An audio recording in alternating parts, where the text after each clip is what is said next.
Hi, welcome to another Power Blast podcast. Do you ever use excuses to not work out? Yep, me too. Today, I'm going to share with you 7 great excuses that we all use to not work out and how you can crush them. Stay tuned. Hey there, my friend. Perry Tinsley here, creator of the Power Blast podcast, The Power of Possibility, Passion, and Purpose. I'm too tired.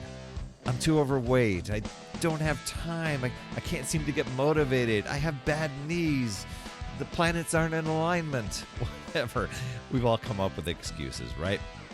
It's easy to come up with a zillion excuses for reasons not to exercise. So many, like we talk ourselves into not getting a workout done. But today I'm going to go over 7 of these. There's probably tons out there, but 7 main ones that I think many of us use and ways that you can crush them, sidestep them, and get done what you know you need to get done. Number 1, and this is a big one for a lot of people. I can't afford a gym. Hey, the gyms, a membership costs money. They can vary, anywhere from like $10 a month to more than $200 a month. And I was reading one study from a few years ago that said about 55 million Americans, and who knows how many across the planet, were members of some sort of fitness center. And really, 2/3, 67% of those gym memberships, they never used them. So if you're a person that falls into that category, instead of losing weight, you're losing money from your wallet, right? So here's the solution. It's just to look for a more affordable solution, like creating a home gym or even just getting a Beachbody on demand or some sort of streaming online service, which gives you unlimited streaming, access to hundreds of workouts, things that with a plan that you can follow. And that was the deal with me. When I had a home gym, I guessed my way around my home gym. I really didn't have a plan, and so I never really got results, and the equipment became elaborate coat hangers. My elliptical was a coat hanger. My whatever, I forget, I didn't have a Bowflex sort of thing, but I had kind of a knockoff sort of thing. It became a coat hanger, and it was very complicated to use. But that's why I went with the streaming option, because it gave me an option to have a trainer right there leading me along the way. But anyway, as far as the gym goes, more muscle for less money when you're finding an affordable way. Excuse number 2 is I'm way too tired to exercise. Man, we're busier and busier than ever, right? And as a result, we're really exhausted, and it's not just necessarily like a physical fatigue where it's like, oh, I'm just out of energy, but we're low emotionally.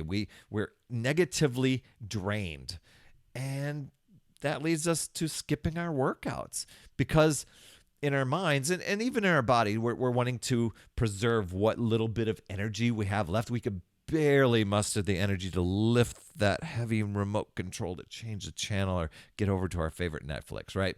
But the solution, if you feel too tired to work out, it's actually to work out. Case in point, today, I was like, man, I just need to take a nap. I'm feeling so tired. I was at that moment. But I knew I needed to get my workout done. And to tell you the truth, once I got my workout done and got just going on the workout, I actually got more energy. So you actually feel more energized from your workout. Your body starts releasing these neurotransmitters, just fancy way to make you feel better, these little things inside your body, and it provides you energy. So the very thing that you're avoiding could be the very solution, very thing that you need to counteract that feeling too tired. I find finding a mantra to train your brain to overcome that tired body, like you've got this, or I'll have more energy when I'm done, or I'll never regret to sweat. Some sort of catchy little mantra, some little phrase that you can say to yourself to give yourself that little more of an oomph to get in there and talk your body out of feeling tired. And I think another important thing is to plan to exercise with a friend. that can also motivate you. Or even check in with an online accountability group. I run actually 2 of them each month. You're welcome to reach out and message me if you'd like to learn more about those. But that's another great way to counteract that tired excuse. The next one is I need more motivation than health to hit the gym. I think a lot of us, we say that, I want to lose weight, or I want to get healthy. But when it comes right down to it, that isn't really the motivator. We want that. We want the result, but it just doesn't seem to be enough to get our butts up and into the gym. It kind of needs some extra incentives. For me, the extra incentive, it was a simple one. I just got a calendar out and I just wanted to see a bunch of X's all across a calendar. But you can do something as simple as giving yourself a reward for meeting your fitness goals. Maybe it's booking a massage at the end of the month after you've accrued so many workouts, or getting a couple of apps. I was just reading recently. There's a couple of apps out there that you can do. A habit tracking app like Habit Bull to keep you on track. An app that you're actually making a pact with yourself where you're wagering some money to meet your workout goal, and you get your money back, or you receive the cash when you hit your goal, or you cough it up and you lose it if you don't hit your goal. So that, putting a little skin in the game might be the way to do it. Or there's another one which I thought was kind of cool. I think it's called Charity Miles, the Charity Miles app, and it donates money to your favorite charity for every workout you log. So there's another feel-good factor for you. Next excuse is I don't have time. How many of us do? We all have same number of hours. It's how we're dedicating to that. So the responsibilities of life, they can be really, really hard to fit in a workout. And a lot of times we try to figure out what can I give up during my day, and it's very convenient to just push the workout to the back burner, right?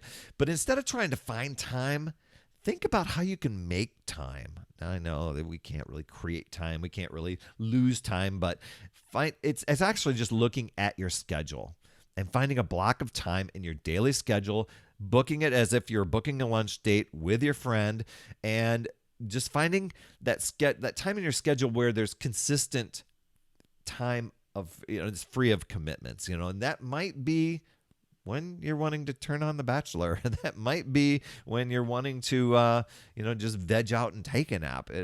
For some, it might be before you go to work.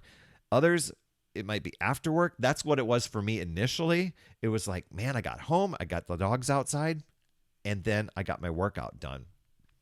For some people, it's during their lunch hour. I know my sister, she gets her lunchtime and she's walking around the block. So the time commitment can be really minimal when it comes to getting your workout in. 20 to 30 minutes is ideal for most people. And, like I said, with our streaming programs that we have, there's many trainer-led workouts. So they make the most of your time. So you're not wasting time and guessing what to do.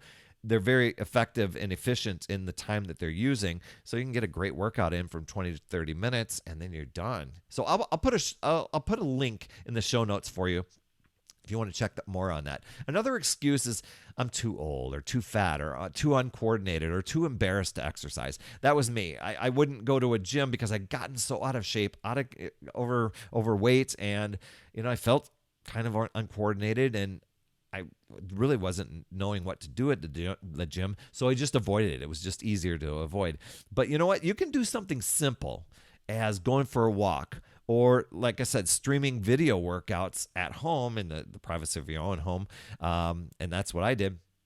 That can take that pressure off of you, because you want workouts to work for you and not actually increase more drama and more pressure in your life. Another one is I get bored easily. Well, that's a challenging one. The key to beating boredom is just to find something that both.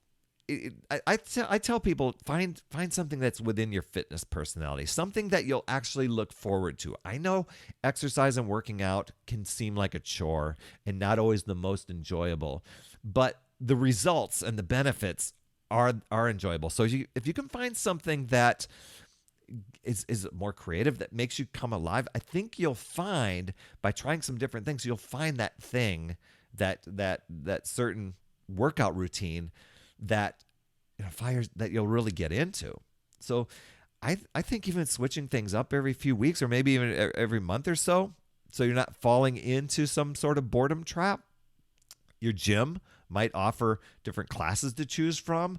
The streaming workouts that we've got something for everyone. Everything from doing some sort of country line dancing to doing yoga and stretching and Tai Chi to some crazy, insane Shaun T stuff.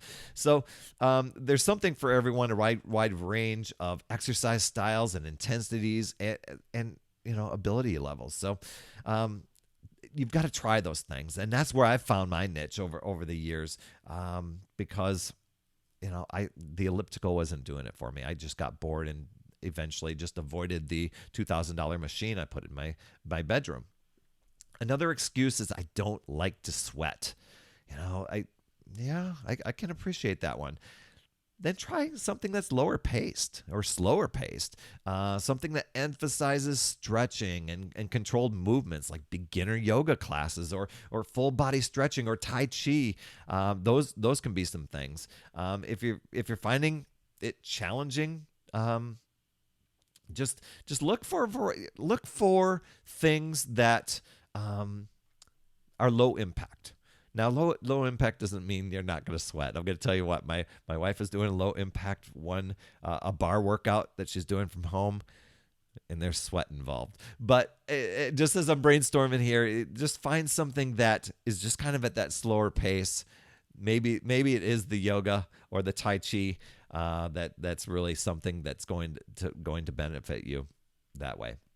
And hey, if you're finding it challenging to put yourself first, because that's what it's all about, right? Putting yourself first so that you can be of service and more helpful and have a healthy, fulfilling life, so you can be a better for other people. I'm trying to think of a good way to word that, because I know a lot of us, we tend to others' needs first, and we put ourselves on the back burner. But it's kind of like the airplane saying, put your oxygen mask on first, then you can help others. You're better help to others. So if you're finding it challenging to put yourself first, please download my Success Habits Master List. They're filled with habits of highly successful people and things that can just really fuel up your day, packed with routines, rituals, tips, strategies to move you from that really wild, crazy, chaotic, scrambling through a busy day sort of thing where you're always feeling like you're trying to beat the clock to being clear and focused and feeling fulfilled. It's absolutely free. You can download it at morningsuccesshabits.com, and it's all yours. You're welcome. That's all I have for this week. Thanks so much for tuning in. I really, really appreciate you so much. And thanks for sharing and subscribing and leaving an honest rating review in your podcast app. It helps so many people find this show, and then they can get value, right? So you absolutely rock, my friend. And as always, remember, it's never too late. We'll see you next week.